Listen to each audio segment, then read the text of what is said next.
Welcome back. Welcome back to This Week in Film. It's the weekly podcast where we get together and talk about the movies we've seen over the past week. I'm Nick Panunto, joined as always by Midwest Matt Lauer. Matt, how's it going? It's going great. How are you, Nick? I'm doing good. I've watched two extremely odd movies that I'm going to talk about. Excellent. What did you see? I saw two movies as well, but boy. they weren't quite so odd. I saw What We Do in the Shadows. And excellent. And Upgrade. Oh, you watched Upgrade. I did. Oh, okay. I'm excited to hear about that. That was going to be one of my movies that I was going to watch, except that on the Instagram I asked our followers what movies we should watch this week, and I got recommended by the Weird and Wonderful World podcast to watch the movie Gummo, which I'll talk about. And, you watched that one? Yeah, I did. And then another movie that was recommended by the Sunshine City podcast, which is called The Captive, and I'll talk about that movie too, because they're both. I didn't realize that such a high percentage of our listeners are actually podcasts. Yep. Well, our Facebook or our okay, you just turned into a pirate for a little bit. Our Instagram is full of our fellow podcasters. I see. It's a unique and welcoming community. So, would you like to go first with one of your movies, or should I go first with one of mine? I'm really curious to hear how these movies went. Why don't you kick it off with one of yours? All right. I'll start with Gummo, because it's the one I watched last night. And this movie is odd. It's directed by let me get the name right. I always say it wrong. It's directed by Harmony Korine, who is the director of the movie Kids. Have you ever seen that? I did. Yeah.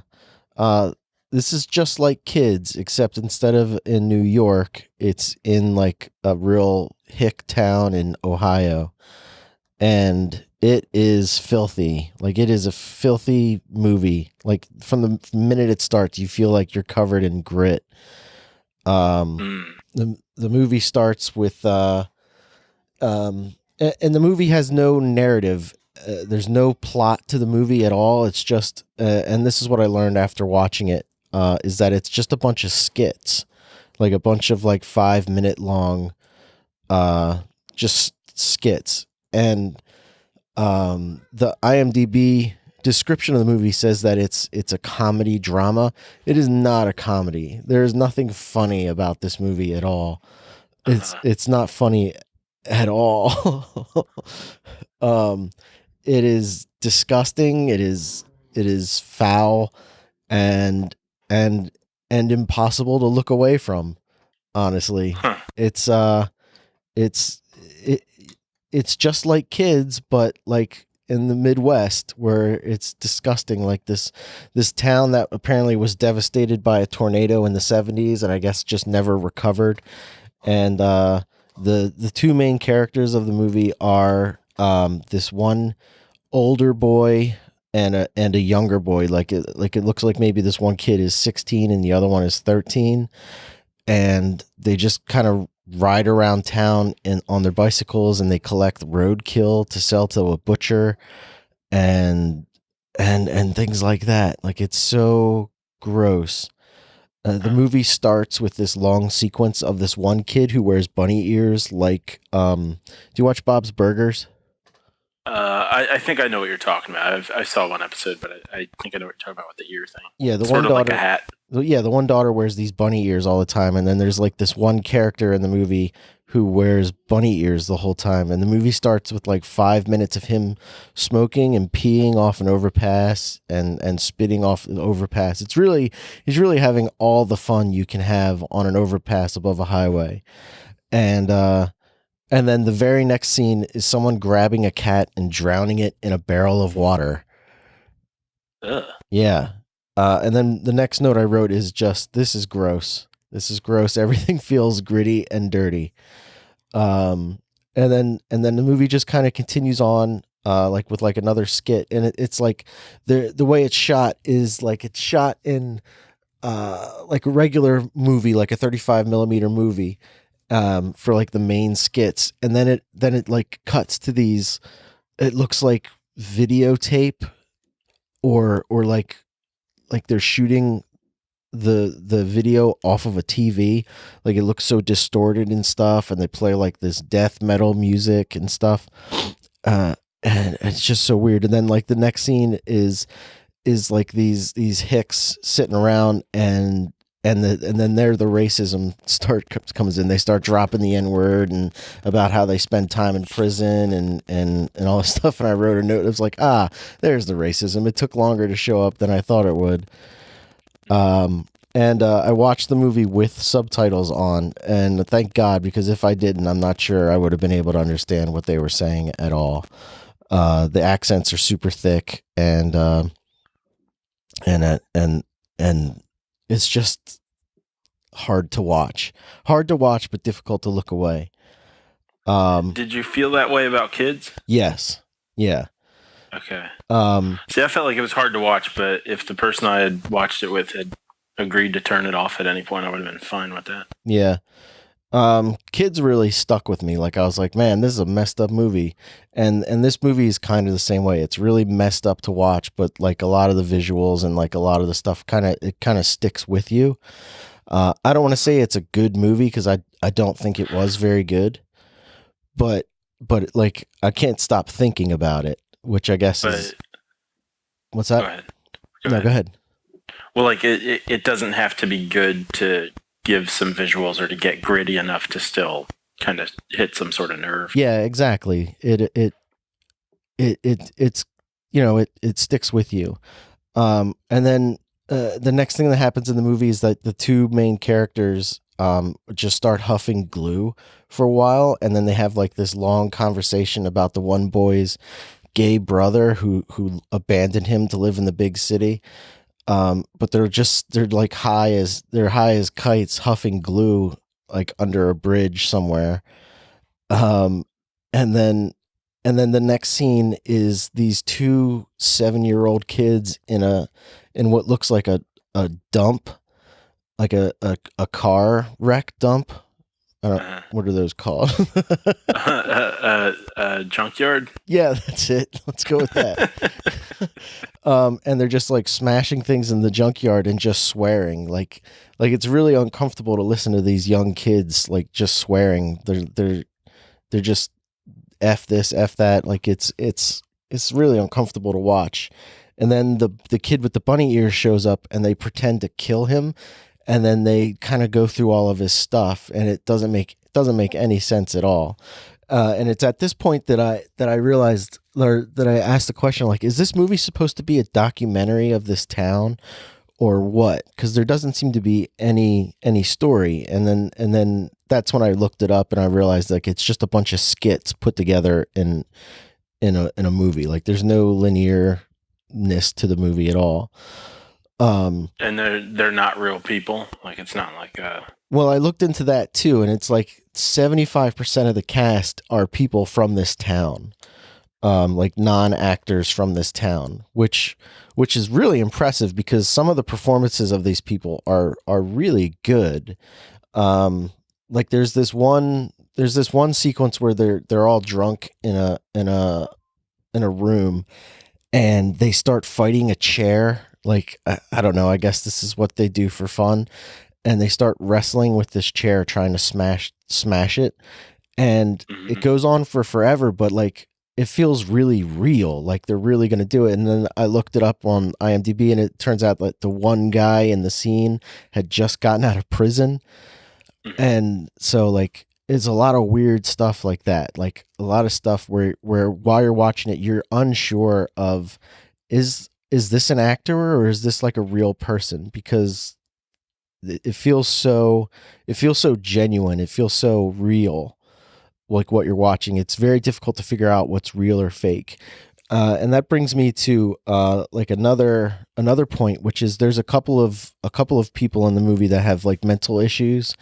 I don't want to diagnose anybody, but what I'm assuming is like Down syndrome kids, and this is where like I get like really uncomfortable with the movie, because if this girl really does have Down syndrome, are they exploiting her for this movie? Because at one point they get her to shave her eyebrows. She shaves her eyebrows off, and you're like, is this person really mentally handicapped, or is this an actor? Because if it's an actor, she's doing an amazing job. But if she's not an actor, then are they taking advantage of her for this movie? Like really exploiting her. Right. And it's really uncomfortable to watch. And it's difficult to tell like where the line between fiction and nonfiction is. And that's one of the interesting things about the movie, is like you don't know where real is and where real isn't. Yeah, I felt a similar sort of thing with kids. Yeah. Where I was like, this doesn't, I don't know, something about this, it doesn't feel scripted, and some of it was that I thought it sucked. But with movies like that, now I didn't see this one, but with movies like this, I kind of get like a couple different responses, where on one hand, I'm like, well, I guess it's showing how, some people's lives are. So there's part of me that feels like I should appreciate it just for that. But there are some pretty, like if you were to watch like Traces of Death or one of those things, you can watch some pretty horrible things happen and go, well, those really happen. Right. But it doesn't make it. And I don't know. I'm not saying they're not good. I can say I don't tend to enjoy movies like that. Like with kids, I was just like, kind of walked away from it going, that didn't do much for me. Right. You're right about some things sticking with me. Like I can remember the guy rolling down the bus singing about not having legs. I don't remember that at all. But well, and the end of the movie, like the final scene's disturbing. But yeah, where you think all she has to do is say, I don't want to spoil kids for anyone if they haven't seen it, but all she has to do is open her mouth. And, like, I don't know. It's kind of like watching the news, where I'm like, okay, yeah, this is disturbing. That doesn't mean it's well scripted or anything. And right. If that's all it's supposed to make me do, I guess it succeeds at that level. But I don't know. It feels like, at least with kids, I felt walking away from it that it could have done that and could have done more. Right. There could have been some other things that accomplished other than that. So why is it called Gummo? I have no idea. Oh. Actually, I'm sorry. I did look that was also on like the Wikipedia page for it. And the only thing that I found, as far as an answer to that, is Gummo is one of the Marx brothers who like left the group before they made it big. Oh, okay. So I don't really get it, but that's the only thing I could find about the title, like why it's called Gummo. Maybe it's like if it is just supposed to be about a city or a town that's like on down times, maybe it's sort of like what got left behind by the country. Yeah. Like if that guy got sort of left behind from the Marx Brothers. Maybe. Yeah. A couple other things I wanted to mention about the movie. There's a scene inside a bowling alley where these two deaf people are having an argument, and they're signing to each other angrily, but they're also like yelling, because I guess that's what deaf people do, because they don't realize that they're making noise, which made me think of a story that I heard, or I either heard it or I read it. But this one guy was put into he went to a college, and he was put into the dormitory for the deaf students, and he was like, awesome, it'll probably be really quiet. He said it was the most awful thing ever, because all of the deaf kids don't realize how loud they're being. And that's all I could think of when I was watching this scene with the two deaf people arguing with each other. Is they're just making all this noise, yelling at each other, and it's like another scene where you're like, are they just exploiting these deaf people, or were these deaf people at the bowling alley when they decided to shoot this scene? You know, and it's the sort of stuff that kind of, I think, kind of gets to me about this sort of thing, this sort of movie, because I'm afraid that is the sort of stuff that for somebody out there is a comedy. Yeah. Like when Kids came out, one of the things that bugged me about it was that the people who told me to watch it were like, "You have to watch this; it's hilarious." Yeah, and it's not funny. I didn't find anything about it funny. I was like, if you're laughing at something in here, what the hell? Yeah. You know, like I think that bothered me more than the movie itself, was that someone found it entertaining in that way. Like, yeah. Like, and before I saw it, they were like kind of singing the "I Have No Legs" song, and then I'm watching. I'm like, that's not funny. This is just sad. Yeah. Yeah, and that's a lot like what this movie is too, where like I can't imagine how this is considered a comedy. Except like there's like the scenes with the Down syndrome girl, and if she doesn't have Down syndrome, I apologize. I'm just assuming. Like there's this one scene where she's just running back and forth across her yard, and you're like, what the hell am I watching?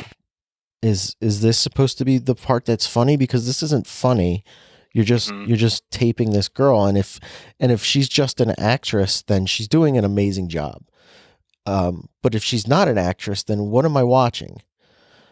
And then the last thing I wanted to mention is there's a scene at the end where one of the two boys, the two main boys, is taking a bath, and he's taking a bath in the most disgusting bath water I've ever seen.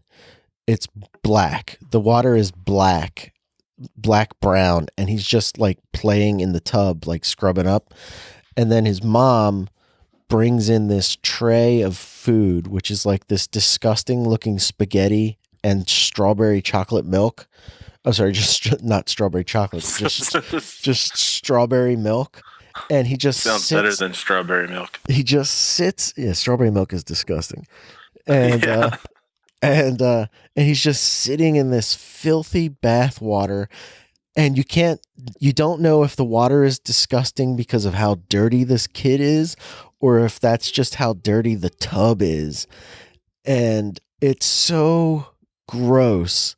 And he's sitting there eating this spaghetti, and the scene goes on for forever. This is like the last scene of the movie.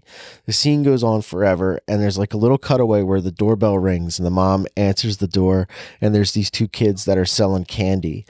And she buys this melted candy bar for her son, and she brings it to him in the bathtub, and we watch him eat this melted candy bar, and it's so nasty.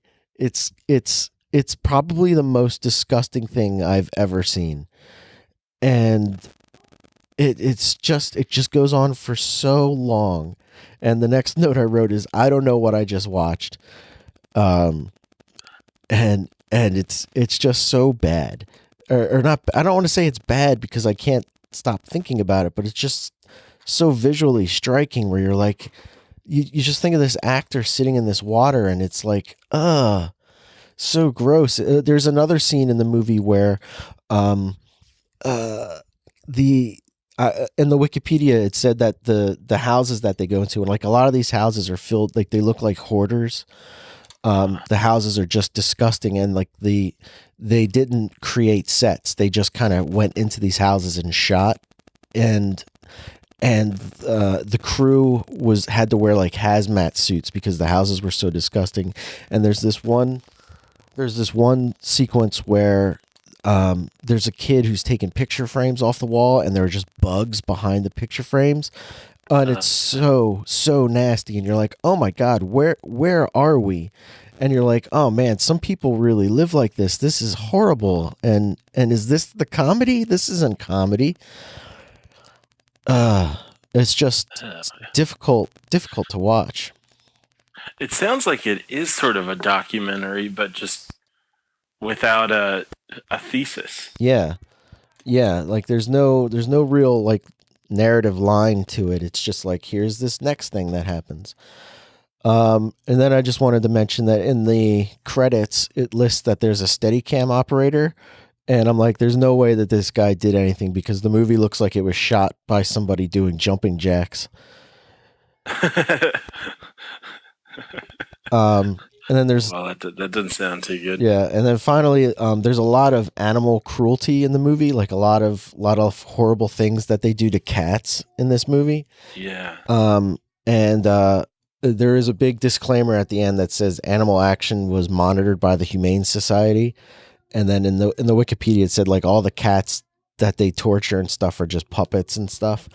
But I didn't know that till the movie was over. Like, you're like, there's like this one cat that they've got hanging by its tail with like its innards coming out of its mouth. Like it is horrible, horrifying.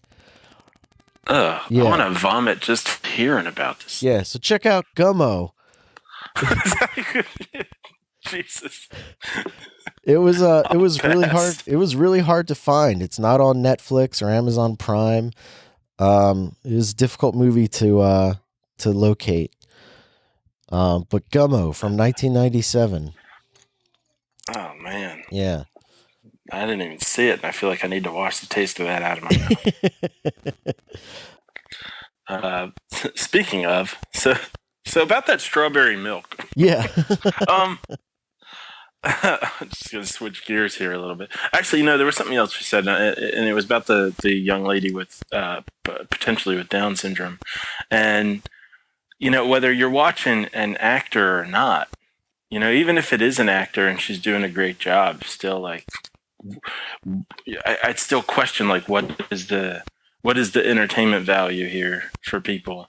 Yeah. If it is supposed to be entertaining, I would be curious to talk for a moment or hear from, people who came up with the idea, and go like, what are you actually trying to get at here, and maybe if they were to say, well, we're just trying to bring to kind of into the visual space where people can see it, some of the stuff that actually is people's lives, I guess I could appreciate that a bit. Yeah.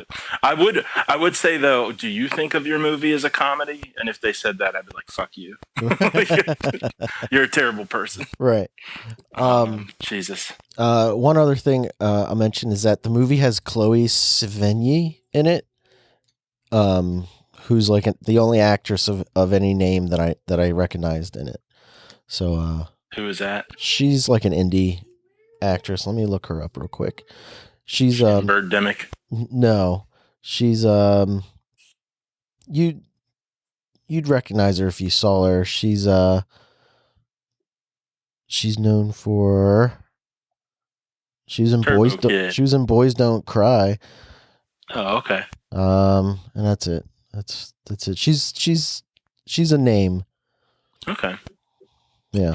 So speaking of, I know it was just in passing, but Turbo Kid, the young lady who played the robot girl in Turbo Kid. I want to see her in more stuff. Yeah. She was cool. I'd like a sequel to Turbo Kid. I enjoyed that movie a lot. Yeah, I'd probably sit down and watch a sequel to that too. Yeah. So Strawberry Milk. Now we both, as adults, just said, "Oh yeah, that's disgusting." But as a kid, man, strawberry milk. I don't know why, but like I preferred it. Oh, that's disgusting. I don't know how. What's wrong with you? There are things. I don't know. There are just things that like, because let's just say we're in our mid-30s, and you look back, and as a kid, I'm like, you see things you could enjoy that you just can't enjoy the same way as an adult. For instance, a Cadbury egg. Ugh. I could eat a Cadbury egg now, probably one, and probably feel sick by the end of it. But as a kid, man, that was like Easter basket. That was like the only thing you really wanted in your Easter basket. Oh man, just thinking about a Cadbury egg makes me feel sick. It's just so rich, so sugary, like blah. Yeah, And couldn't the do it inside now. is all gooey. Although I'll tell you right now, if I had a jar of Nutella, I would put down a teaspoon of that. My son eats peanut butter and jelly and Nutella sandwiches twice a day Whoa. for his meal. So like we go through Nutella like crazy around Wait, these parts. peanut butter and jelly and Nutella? Yep. He calls it a peanut butter jelly and chocolate sandwich, extra toasted. Huh. All right. Well, those teeth come out anyway. That's what I said. I was like, this isn't like peanut butter. This is literally cake frosting. And we're like, and he's like, or my wife is like, yeah, but it's the only thing he eats, so just give it to him. Yeah, but it's hazelnut. So, oh yeah. So there's another thing. Kind of speaking of loose ends. That in last week's episode, when we were picking out clips, I realized that I started explaining something and then ended up going off on a tangent about how great Constantine is. Yeah. And yet again, last night, I'm going to go down this tangent again. I saw another video. I think it was a What Culture video. They're on YouTube, where they referred to Constantine as being a terrible movie. What? It was a list of movies that are terrible but had good villains, and they said Constantine, and that the guy who played Lucifer was good. And I said, "Damn it! Stop ragging on Constantine." Yeah, Constantine was great. But that said, what I was trying to tell you was that when I was looking it up, like looking for something to watch with my girlfriend before I went to work, we had paused for like 3 seconds on a movie to just read the little description on Netflix. Uh-huh. And then when we got done reading it, we were like scrolling over because Netflix has the worst menu layout ever. Uh-huh. And we're scrolling over, and then it gives us another movie recommendation based on our interest in the other movie that we just read the description of. That was it. It was just I was talking a little bit about like weird things that seem to be, happening, things that I noticed while looking for movies, and that was one of them. I thought was kind of strange. I was like, God forbid you pause your remote for a minute. They're gonna think you like what was that? The Troll Hunters, the cartoon. Oh right, yeah. Anyway, yeah. The cartoon version of Troll Hunters. Right. I'll start recommending stuff for you based on that. Yeah, based on the fact that you stopped for a moment. Here's a bunch of cartoons. Anyway. I don't like that how when you're looking at the description for a Netflix movie, the movie just starts playing. Uh-huh. Yeah, I'm not a fan of that either. And I was listening to a podcast the other day. I think it was the Daily Zeitgeist podcast. It's from some of the people who used to work on Cracked before that got more or less shut down. Oh, yeah? And which I miss. I miss Cracked completely. They used to do those honest ad videos. Did you ever see any of those? Yeah. Oh, those are hilarious. But one of the people who's a guest on there used to work for, I'm not sure if it was Netflix or Hulu or what, but it was one of those companies that they would do those kind of tricks. They go like, oh, let's add this to it and see how people like it. And then like people would hate it, but then they'd just leave it there. And I think that was one of them. She's like, yeah, the people don't like the video starting, but we just didn't bother to do anything with the feedback. Uh-huh. So good luck complaining, I guess. Yeah. So anyway, What We Do in the Shadows. An excellent That's a movie that was recommended to me by Nick. And I have seen before. I watched it a couple, maybe a year ago. And so it's a movie that's got Jermaine Clement from Flight of the Conchords, and also, I think I'm saying this right, Taika Waititi. I think that's right. Who's also from Flight of the Conchords. Listeners who haven't seen Flight of the Conchords, you might remember him as There we go. You might recognize him as the voice of the giant stone guy in Thor Ragnarok. So anyway, So it's got the two He of them in also there. directed Thor Ragnarok. Did he? Yeah, he wrote and directed it. Yeah. Oh, I did not realize that. Yeah, and he Oh, wrote wow. and directed What We Do in the Shadows too. I did see that. And I think he wrote the movie. I'm not sure. The Thor movie. I think he wrote Thor, but I'm not sure now. That's interesting. I didn't realize he was quite such a big name. But so and these two guys are from New Zealand, so they've got some pretty recognizable accents. And this movie is a film about it's sort of real world style, but it's the real world with vampires that live together, and have lived together for like centuries, it seems. And it's really hilarious. It's so funny, and it's a lot of quiet humor. Like there are a lot of jokes that are you might not even hear them the first time, and I realized that because the first time I saw the movie, I enjoyed it, but I felt like there were like moments where nothing was really happening and it wasn't really all that funny. Uh-huh. Then I saw it again the other day, and I was like, wait a minute, everything's a joke. Like every single comment, little side note, there are a lot of little things. And then there's some pretty big hit you in the face sort of visual jokes too, and those are also really funny. Like it kind of fires on all cylinders. And there's not really much more to say about the plot other than to say it's about these vampires living together. They've all got kind of different personalities, and they're all the different kinds of vampires. Like, and there's sort of go ahead. Like there's the Nosferatu vampire. There's like the foppish Interview with a Vampire. There's like a rock star vampire. Mm-hmm. And then there's the new one. Right. They end up sort of getting a new vampire. Yeah. Because they're all from different points in history because they live forever. And it really works. I mean, it's just I guess most of it after that is the plot. If there's a plot per se, is really around this new vampire coming in. That's kind of what you're seeing unfolding. But it's not really something to watch so much for the story. It's more just for the jokes and it's fun. It's a mockumentary of these vampires and their day-to-day lives.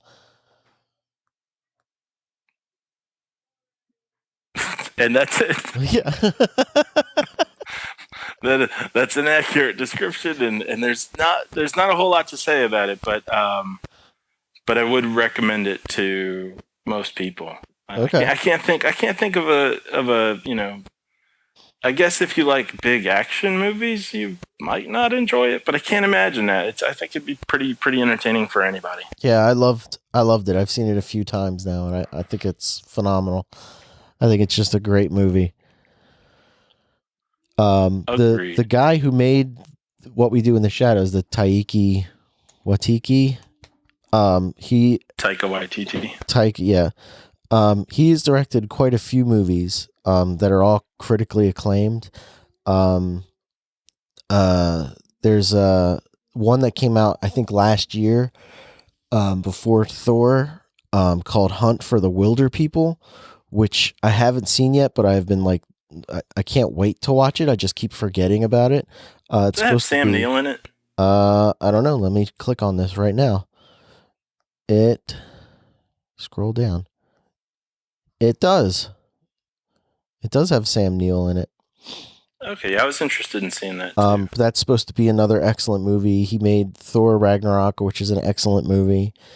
Yeah, I can't wait to see Hunt for the Wilder People. I just keep forgetting to watch it. So that's that. And this week, instead of watching Hunt for the Wilder People, you saw Gummo, and what was the other one? Yeah, and so the other movie I watched is this movie called The Captive, which, as I mentioned before, was recommended to us by the Sunshine City podcast. This movie was terrible. It was made, one of the producers of the movie was DirecTV, which is weird. Yeah, that's interesting. The name of the director of the movie is, let me see, make sure I get this correct. The name of the director is Adam Egoyan, and not Adam, but Atom, like Atom, which I thought was interesting. So first thing that happens in the movie is Rosario Dawson shows up, and I go, that's not a good sign, because I don't really care for Rosario Dawson. I have to look her up. I don't know who that is. You'd know her. Keep going. If you recognize her. And then Ryan Reynolds is the star of the movie, and it's bearded Ryan Reynolds, so you know he's taking things serious. Anyway, so the plot of the movie basically is, or the movie is about child pornography, which is horrifying. So that's like the main theme of the movie is child pornography is bad, and Rosario Dawson is a cop who is working in like the hunt down child pornographers bureau of the police department. Ryan Reynolds has this daughter who is a figure skater. She's like 10 years old and she's a figure skater, and he goes into this store to buy something for a second, and when he comes out, his daughter is gone. She's been kidnapped from his truck. And then the movie just kind of goes from there. Now, the big problem that I have with this movie is that the first 45 minutes, the movie is time jumping. Like it's going back and forwards in time, but it's not telling you, it doesn't give you any clue as to like when and where you are. So like the movie starts off with like the wife of Ryan Reynolds meeting with Rosario Dawson for some reason in a diner to talk about the missing girl, because she's been gone for either 6 years or 8 years, because they kind of say both of them while they're investigating the crime. So it's so confusing. The first 45 minutes of this movie are so confusing because you don't know what's going on, because you're like, oh, is this guy the bad guy? I guess he's the bad guy. Oh, but he works for this other guy. Is this other guy the real bad guy? And the movie is poorly told. There's a hard-nosed cop that works with Rosario Dawson that looks like a cheap Hugh Jackman, which is nice. The main bad guy of the movie is, let me get his name right, is Kevin Durand, not the basketball player, but he looks like Walt Disney. He's got like this grayish hair with this pencil thin mustache. And that's all I could think is whenever I saw him is that he looks like Walt Disney. So the timeline is unfollowable. The bad guy has like this video feed of the. All right, so let me step back. So the daughter gets kidnapped, and all points point to her as being like abused sexually by this guy who like takes photos and videos and puts them online for other horrible people to see. Okay, so she's being abused, but it's also being like televised in a way. Exactly. And so then the daughter, it's been like 6 or 8 years later, so she's no longer like a child. And so like the daughter says to her captor, the Walt Disney guy, she says, don't you think you could just let me go now since you no longer want me or anything like that? Because she's too old, I guess, now for what they're looking for. And the guy says, no, you're very important to us. And what she does is she dresses like a young girl and like tries to lure other children to. She's like a recruiter. Yeah. And she's being forced to do it by this guy who's captured her, and he keeps her in the basement of like this hotel or house. It's not clear where they are. There are like 3 main locations in this movie that takes place in the Niagara Falls area, the American side of Niagara Falls. And so like the Ryan Reynolds' wife, the mom of the girl, works at this hotel, and the guy who has kidnapped the daughter has set up these video feeds all over the hotel so he can follow the mom and watch the mom suffer through the daughter being gone for 6 years. Like he just like the mom works at the hotel as a housekeeper, and he leaves these clues in the hotel rooms that like point to the daughter still being alive, because they don't have any idea if she's alive or dead. And he just like leaves these clues, like the girl was a figure skater, so he leaves like this figure skating trophy in like one of the rooms, and the mom finds it and just breaks down emotionally, and the guy's like, yes, excellent. And he lets the daughter watch this so that she can be close to the mom, and so that she like, I guess, records these narratives onto a tape about how sad she is about everything, and the guy sells them. It's very confusing, and it doesn't make a lot of sense. And then let's see, what's my next note? The next note is this movie is messed up.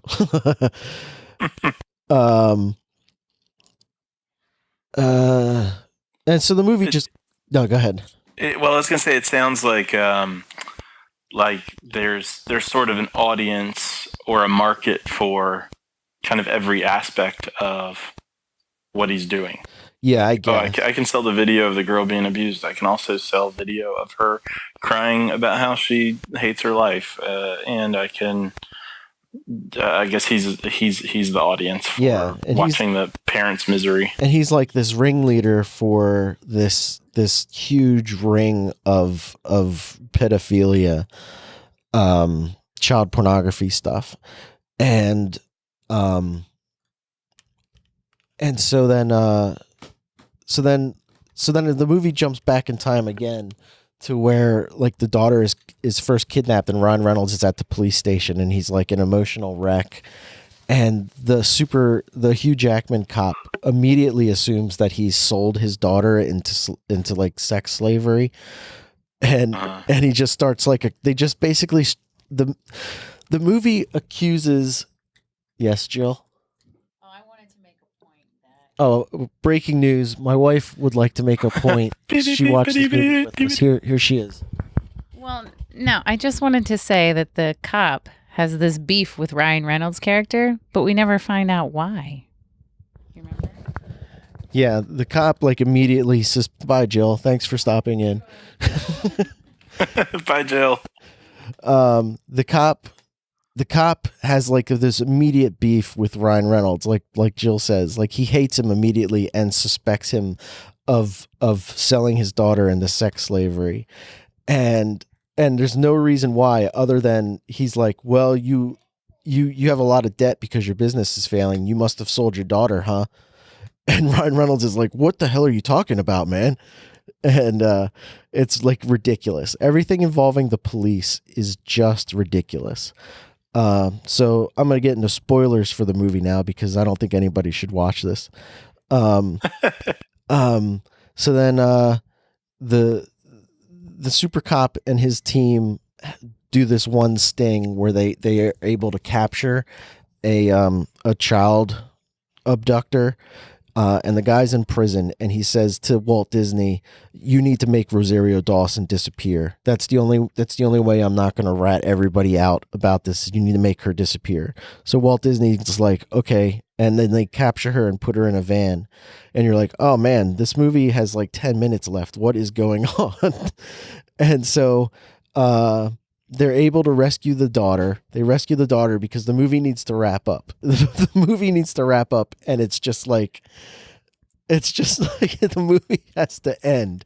So all of a sudden, does it feel then like, is that how it feels? Does it feel like there's no kind of climax of the investigation? Like, oh yeah, all this added up to us. Oh yeah, there's Ryan able to find her, or was it just all of a sudden? Ryan Reynolds like goes to this ice rink every so often because he misses his daughter, and he watches her old figure skating partner skate. Like, I guess, he just kind of just goes there to watch.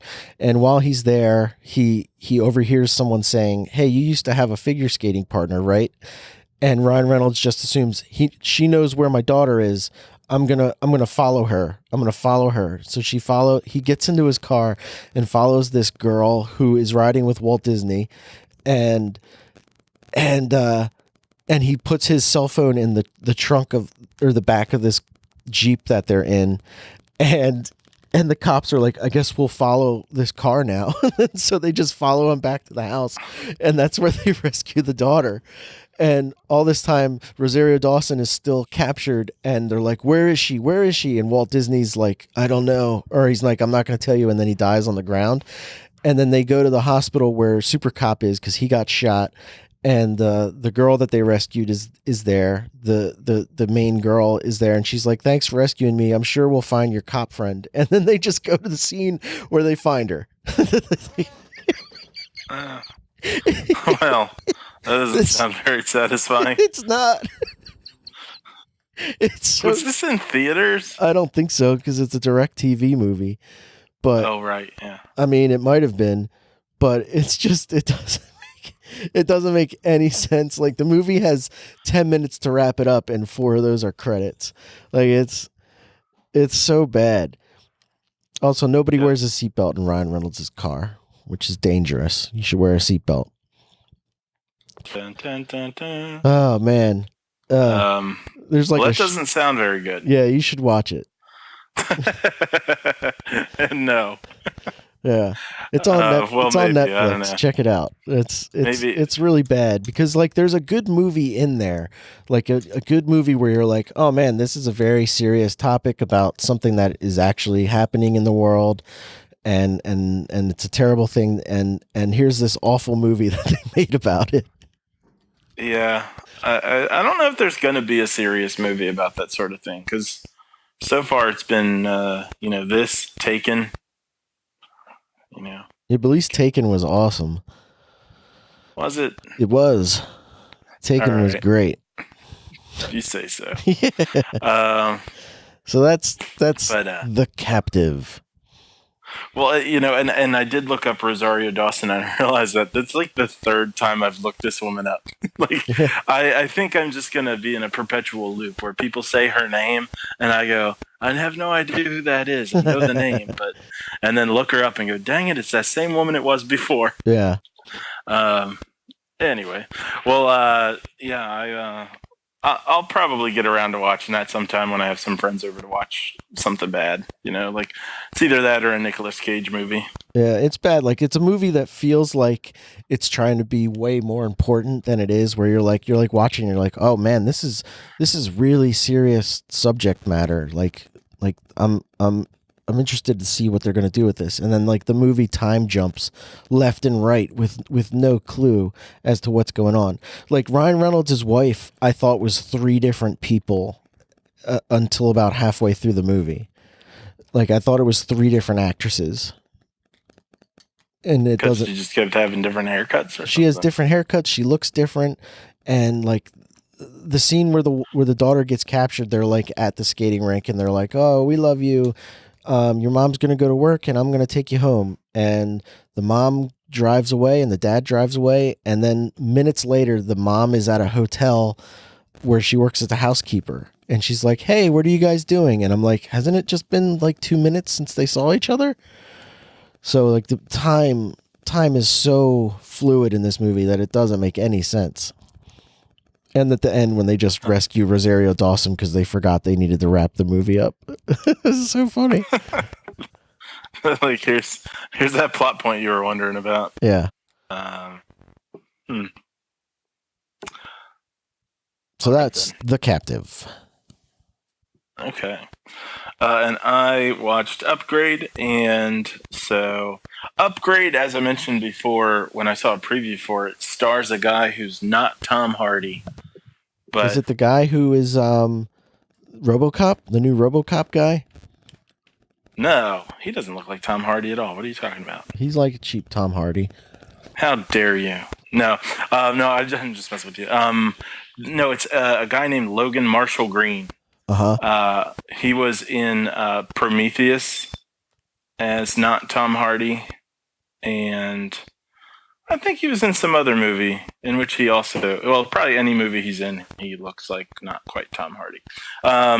He doesn't look quite like him, and he also does not have his acting chops. Uh-huh. And it starts out with him working on a car, and his wife comes home and you realize, oh, it's the future. Oh, I just looked this guy up. Now I know what you're talking about. Yeah, see, now you get it. Yeah. So it's in the future, and it's kind of in the future in a weird way where they seem to be surprised it's the future. Like, he and his wife, for the like 5 conversations they have, they're all about it being the future. And they're like, oh yeah, your car drives itself. Look at this weird future car. Isn't it strange that we're talking to a car? And I'm like, no, not for you, it's not. You're in the future. Right. For me, it would be weird. For you, it's the present. So that's not really done that well. And there's some bad flirting to kind of show that they love each other, because you can't just take for granted that they do. And they can't just hug each other when they get home and have it be clear they have to act like they're 15. Uh-huh. And this is kind of the way a lot of the movie is, but I don't want to give the wrong impression, because I very, very much enjoyed this movie. Oh, you liked it? It was a perfect follow-up for Hardcore Henry. Oh, really? Although I would say I think I would have liked to watch them in the opposite order. Like, if you were to watch Upgrade and just follow it up like immediately with Hardcore Henry, I think it'd be a pretty good afternoon. But I'll get to the action in a second. So he's the guy. I guess he's working on a car for this other guy who's kind of like Elon Musk, and he's this like super rich inventor guy. Uh-huh. And basically, Elon Musk is like, "Hey, look, I'm working on a microchip that controls things." And then, I don't know, like almost immediately after, he and his wife get in a car accident, and then people show up and kill them. Oh. Well, they kill her, they shoot him, and then fast forward a little bit, and Elon Musk shows up, and he's like, "Hey, guy, I know you're paralyzed." By the way, he got paralyzed. So here's what I suggest. We put my microchip in your neck, and you can walk. And he does. Seems and like it works. a good idea. But there are consequences. Oh, no. And yeah, I know. He has the microchip, and when he gets home, it starts talking to him. And it's like, "Hey, dude." And he's like, "Wait, who's that?" And then it's like, "It's me, your microchip." Its name is STEM, as in like stem cell. Okay. And and from there, you realize that this thing is pretty neat. And instead of just being able to help him walk, it's got like super control over his body. And you find out throughout the movie that there are people who have sort of cyborg implant type things, because again, it's the future. And but not everything looks like super futuristic. It's not like you're watching Demolition Man or something. Okay. Everything looks pretty much like it does now, except people have these things in them where they can kind of a few people have something going on in their eyes, some sort of optics. So while they're doing surgery on him, their eyes are like focusing and zooming in and stuff like that. Okay. And I'd say it's done pretty well when they're not talking about it. And so anyway, so his body starts doing stuff for him, and he starts tracking down the killers of his wife, and STEM is just kicking ass. And when the action finally kicks in, it's probably about a half hour in. When it finally kicks in, for me, it was like the first moment of it was like the first moment when I realized that The Matrix was awesome. Like, I was like, oh, yeah, cool. I wanna hit something. And it's really interesting because this guy, I'm probably gonna end up following his career because he's a bad actor, but he does some things really well also. And in this movie, there are a couple moments where he's like upset, and he does a really good job of looking upset. But then when he's fighting, it's really, really entertaining because the physics of it are really interesting because his body's doing all these crazy moves, but he looks like he's not putting any effort into it whatsoever. And so it's not because STEM is doing everything for him. So the guy is basically in his body, watching his body fight, and it's done perfectly. Like at one point, he's beating the shit out of a guy, and he's like crying because he's like, "What's going on? You know, like, what's happening right now? Ah, stop!" And like the guy's like, once he's knocked him down, he's like, "Please don't get up! Please don't get up! Just stay there! Don't do anything!" And the guy gets up, and his body keeps doing stuff. And it's fun. And the interaction with him and the computer is really fun. He's like, he has a knife. It's like, we also have a knife. And he grabs a knife and he stabs him. And you're like, oh, awesome. And what I would say, the reason I say you should follow it up with Hardcore Henry is because there's a lot less of it in this. I think the action in this is way better than Hardcore Henry action. But it's definitely not a nonstop ride like Hardcore Henry is. So it's yeah, and not everything adds up either. When it comes to like the powers, like there's one point where the computer is basically drawing something with his hand. Like he's like, "Oh, I didn't notice such and such," and it's like, "Here, I'll draw it for you," and then it draws it with his hand, and he's watching his hand draw. And again, his acting's pretty good in these moments where he's watching stuff happen. Like, what the heck? And then instead of like knowing what it drew, it's like, now look at the paper and I can read it to you. And I'm like, why would you need to do that? You were able to draw it. Right. So there are little things that don't seem to quite add up. And when it comes to other people's powers, it's a little bit like that too. But it's so much fun. Really? Okay. It's really a lot of fun. And it definitely has a bit more story than Hardcore Henry. And sorry to keep making the comparison. Listeners, we just watched Hardcore Henry like last week. And if you do see both the movies, I think even if you just saw them within the same year, you'd probably end up comparing them a bit. Okay. And some of it's like over the top too. Like people have guns in their arms and things like that. So it's fun when it comes to just like the powers that people have and sort of the powers he has. And when it all kind of is coming together, there are some things where you're like, man, this is wrapping up a little silly and it's a little over the top. And then there's one moment where you're like, wait, this movie was a cop out. The whole thing is just a big cop out. And then you're like, oh wait, no, it's not. It actually, and things kind of take a couple turns here and there and you go, oh, okay. And I'm walking away from it completely satisfied. Oh, that's great. Yeah. And well, and here's one other thing.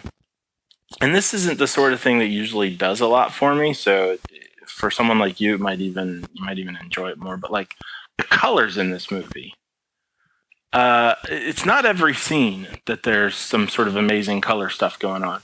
But I don't usually notice colors. And there are a handful of times where I'm like, man, I'm really, like my eyeballs are enjoying this a lot.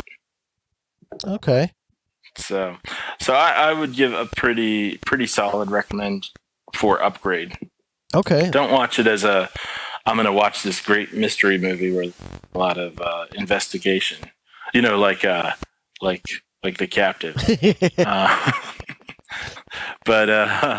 But definitely check it out if you can. I think it was like $6 through Amazon to watch the high definition. Which was probably worth it. It's like $1 more than the standard def. So there you go. Upgrade. Right. Check it out. I definitely want to see it. That was one of the things I was actually going to watch this week. But then the Instagram came through with movies to watch. And so then I sat through Gummo. Yeah. Thanks, Sunshine Podcast. Right. Yeah. I probably got the name wrong. Yeah. So I guess that's going to be it for the show. We're running up against the wall here. Anything to plug, Matt? No, I really don't have anything this week. Gummo was recommended to us by the Weird and Wonderful World podcast. So check them out. They recommend movies. to us. I wonder if that's the kind of stuff they're watching most of the time. We'll have to look at that. They said it was pretty weird. A new Eminem had an album come out today, apparently, so that's exciting. Listen to a new Eminem album. I have to check that out. Yeah, I guess. Other than that, I guess that's the end of the show. So if that's the end of the reel, we'll see you next week in film. Peace out.